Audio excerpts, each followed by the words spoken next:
What's up, fight fans? This is Kurt DeVille with Kinda Punch Boxing News. And I'm about to watch the Canelo Triple G fight for the third time.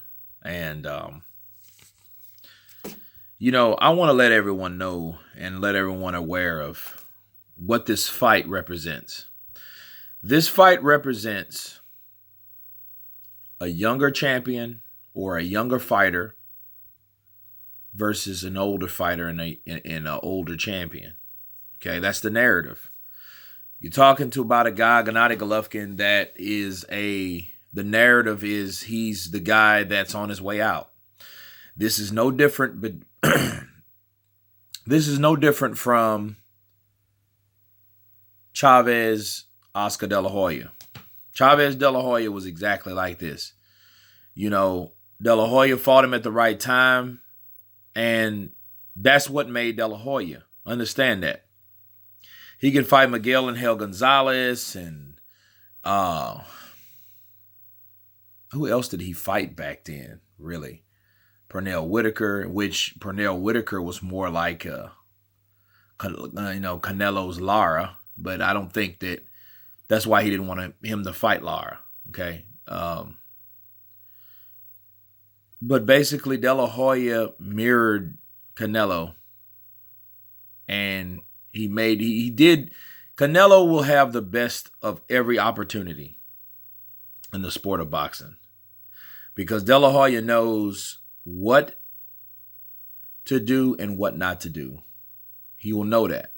He'll know, hey, don't get in this fight. Don't take this particular fight because this fight here won't be good for your career or won't be a good fight for you, period. De La Hoya knew that. Just like De La Hoya, if he had a choice, he would have never fought Hopkins. He would have never fought Trinidad. And then not to say he couldn't beat Trinidad.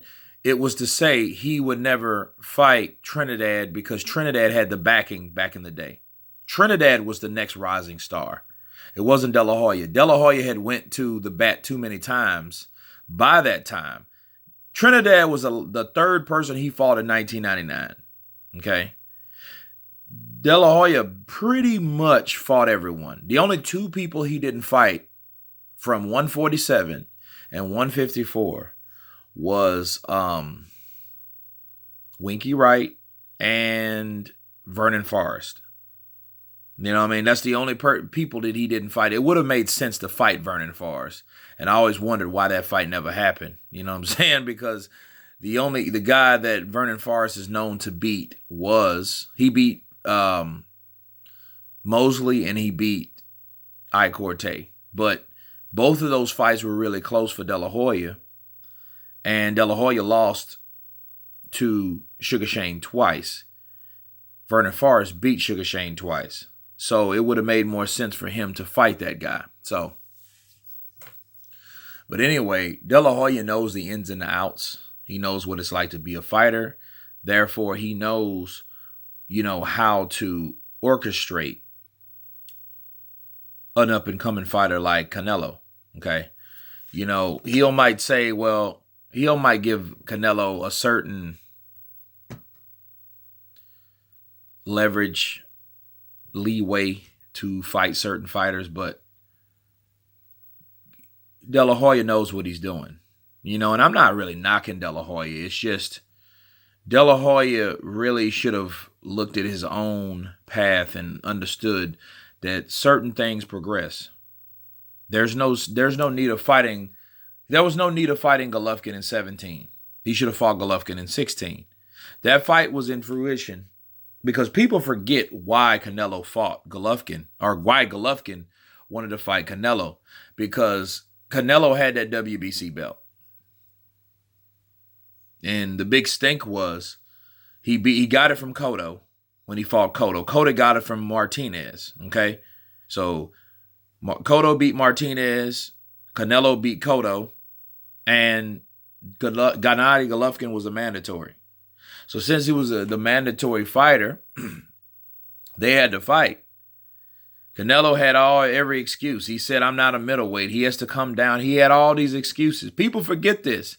People remember this fight here, and people don't even talk about that because people have short memories, short memories in boxing. But I don't, because I remember a lot of things. Probably remember things I shouldn't remember, but anyway, that's what it is. So yeah, Canelo, him going to court with his old promoter and all that, that's not the truth, because that's just another excuse. Okay. They waited Golovkin out long enough. So he either got in there with someone like Jacobs, someone that De La Hoya said that he would fight, and not Golovkin. So the funny thing about it is they knew Golovkin was on his way out. Especially the type fighting style Golovkin had. He was a tough, rugged, power punching, hard hitting guy that had a strong chin, that really didn't mind getting hit. But I think they underestimated him still, because when the first fight happened, Golovkin was still good enough to beat Canelo. So what they had to do, they had to go back to the drawing board. De La Hoya and, all these, him and Bernard. They were like, okay, especially Bernard, because, Bernard had vested interest in this fight because he was worried about Gennady Golovkin beating his record. You know what I'm saying? So that's something that he feels really, and he's real passionate about. But, I mean, who wouldn't be? So he had vested interest in seeing Golovkin lose too. So they're like, okay, well, look, this is what you do. You have to wait another 6 months or another 4 or 5 months to fight Golovkin. We have to wait another year to fight Golovkin, because Golovkin is too strong. See, the only problem in this whole game plan is De La Hoya got his timing wrong. He thought that Golovkin by 2017, at that point, after the Jacobs fight, won't be fresh enough, won't be young enough to deal with a younger, stronger, talented Canelo Alvarez. See what I'm saying? And it's what made this fight, because the fight was just stretched, okay?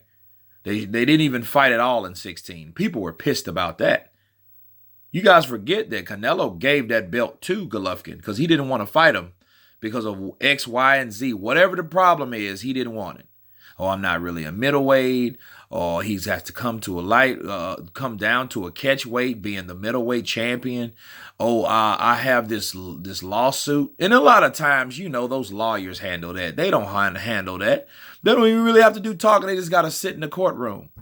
You know what I mean? That's if he even sat in the courtroom, And then knowing to say he fought Golovkin, then he was in another courtroom about clenbuterol, So, yeah, that might have been purpose. Like I say this again and again. The clenbuterol wasn't even really, because I don't see Canelo any bigger or any smaller than he was when he was taking the stuff. And I don't even think he was really taking it like that. I think that he took it to show traces of that, to push that fight longer to a later date, in which they did. And when they did that, they hit pay dirt, because they knew Golovkin at 36 years of age wasn't as fresh. But I mean, and the funny thing is about it, he was still good enough to do what he was. So looking at this fight right here that I'm about to watch, okay, this shows a guy that kind of like Vladimir, that is on his way out, but still good enough to make a great account of himself. Or let me say a decent account of himself. And that's not giving Gennady Golovkin excuses. That's just showing the game plan for the other opponent. They wanted to wait Golovkin out. So what Golovkin is doing, he might not want to admit it or not, but we seen from the first fight that he only has certain skills, okay? Canelo did change up his game plan, so did Golovkin, but this is not the same Golovkin as of 2016. Funny things start happening when time starts to attack you. Time is like gravity to your body. It pulls you down. You don't have the energy. You don't have the reflexes. The ability, you still have the ability, but the energy has a lot to deal with that, especially with boxing. Okay, so, but I'm just letting you guys know and understand the whole ordeal, my theory on the Canelo Golovkin controversy. Of course, please subscribe. It's late night, and you guys been counterpunched. Peace.